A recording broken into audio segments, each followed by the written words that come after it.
Wali Kota Ambon Bodewin Watimena meninjau drainase di Negeri Batu Merah, Kelurahan Rijali, Kecamatan Sirimau, Kota Ambon, Maluku, Selasa 4 Agustus 2026. Peninjauan ini karena sebelumnya Wali Kota menerima laporan adanya penumpukan sampah hingga kotoran di saluran air itu. Sehari usai menerima laporan, Bodewin langsung mengarahkan ke pihak Kelurahan Rijali untuk segera membersihkan area tersebut. Setelah peninjauan ini, Wali Kota bertemu dengan sejumlah warga di kantor kelurahan. Wali Kota kembali mengingatkan warga harus membuang sampah pada tempatnya dan pada waktunya, terutama tidak pada area yang sangat krusial seperti sungai, drainase, dan laut.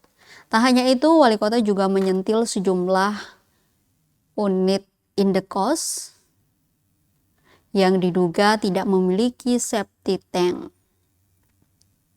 Saluran kotoran langsung terbuang ke arah sungai yang mengarah ke laut.